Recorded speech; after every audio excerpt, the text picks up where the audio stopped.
Welcome, friends, to our weekly message. A lot of good things going on at Salem. As many of you know, Michelle's out on vacation today throughout the week, and I encourage you to look at our website. A lot of the information, things going on here at Salem are on the website. We also try to put most of our information on the email blast as well. And a couple of things that are going on that are pretty special right now. We're signing up for registration for faith formation classes and confirmation classes for this year, and hope to see your names on that, those of you who are part of that. We also continue our school drive collecting for Moreland Elementary School, and Shirley Peterson has the information if you need to know anything more about that, but we are collecting for that. Sundays we put a box out, so if you want to bring something on Sunday, we'll definitely have that out. The change collection for Second Harvest Heartland is continuing. Appreciate all the gifts you give to those who are hungry and in need. Worship will continue outdoors for the next few weeks, hopefully through September and hopefully even into October, depending on the weather. Of course, we meet only weather permitting. It doesn't really matter. Usually that time in the morning, the heat doesn't usually bother us, even if it's going to be a really hot day. Just stay in the shade, and it's quite comfortable at 9:30 in the morning, so I hope you'll join us. If it does look like threatening weather, we will send out the email beforehand, and the Zoom coffee will be held only on those days when the weather has permitted worship. It seems best if we just don't do the Zoom coffee when we've met for worship, because most of the people that go to Zoom coffee are those that are at worship. So we welcome you to that, and our Bible studies will continue. Look forward to any changes in schedules on that, and we're looking at hopefully doing a membership class this year. So good to have you all joining me with the message. We have an interesting story today that's coming up for Sunday. I thought I would focus a little bit on that story for our devotional part. This is, as you remember, Jesus had asked Simon Peter about who he is, his identity, and Simon answered correctly that he was the Messiah. Well, now we have a difference of opinion on what it means to be a Messiah. So Peter may have had the answer correct, but what's it mean to be a Messiah? How is that going to play out? I suspect the disciples, and we would probably be in agreement, we'd like a Messiah that would come and eradicate the evil in the world. That would be great, and we would be appreciative of that, and we'd like to see it done now.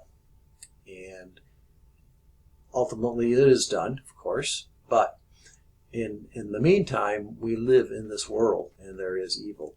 But Peter, his name meaning stones, I mentioned that last week a little bit, now becomes an interesting rock. He becomes the stumbling block. So I'm going to read from the Contemporary English Version. This is Matthew 16, beginning at verse 21. Obviously, if you want to read along, you have to get a CEV Bible, but you can pause this since this is a video and go get your regular Bible and follow along. This is a little simpler version to follow. I like it. It's a good version. It comes from, in fact, I've recommended people the Learning Bible. It's something that came out of the American Bible Society. You can get that in an NIV still. I don't know if they make the Contemporary English Version anymore. Nonetheless, it's a great Bible. I highly recommend it. It's got good commentaries and good comments pertaining to history and context and culture, and I think that it's a very good recommendation. So, starting on verse 21, the 16th chapter of St. Matthew, from then on, Jesus began telling his disciples what would happen to him. He said, I must go to Jerusalem. Now, Jerusalem, as most of you know, is the city of David. David made Jerusalem into both the political and the religious capital of the country. So Jerusalem's a very important place in Israel. It's not just a sideline. If you look at, Jesus' birthplace, Bethlehem, it's not really that big of a city contextually in Jesus' day. So I must go to Jerusalem. Emphasis on must. Good translation here. It is in Greek the word that means it's necessary. He has to go to Jerusalem. He continues on. He says, there the leaders, the nation's leaders, chief priests, and the teachers of the law of Moses will make me suffer terribly. I will be killed, but 3 days later I will rise again to life. Interesting that Matthew ties up the political leaders and the religious leaders as one. He does not separate them. When we get into John's Gospel, there's a little more of a separation between the Romans. Pilate washes his hands and tries to divorce himself from the situation. Matthew, he ties them all up in one big ball here. The chief priests, the teachers of the law, the nation's leaders, etc. And he says, I will be killed, but 3 days later I will rise again.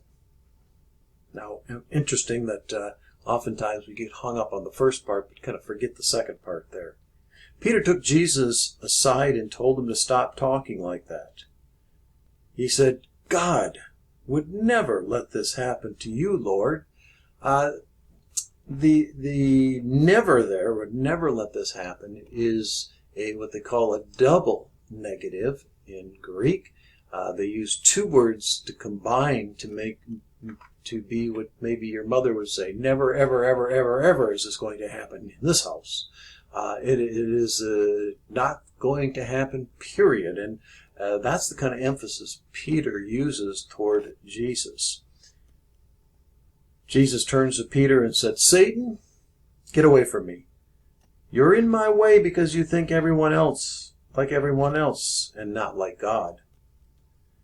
Then Jesus said to his disciples, if any of you want to be my followers, you must forget about yourself. You must take up your cross and follow me. If you want to save your life, you will destroy it. But if you want to give up your life for me, you will find it. What will you gain if you own the whole world but destroy yourself? What would you give to get back your soul? The Son of Man will soon come into glory of his Father and with his angels to reward people for what they have done. I promise that some of those standing here will not die before they see the Son of Man coming in his kingdom. I think we can kind of relate to Peter, though. Here Jesus has become instrumental in the movement. He is the leader. And now he's saying he's going to die. I think that kind of strikes all of us. Why would you want to die at this point, Jesus? We've come this far.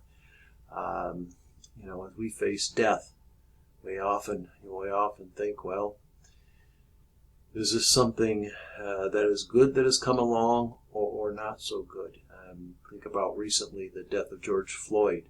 We try to make sense of what we think of as senseless deaths, like the Holocaust and such, or the child who has cancer.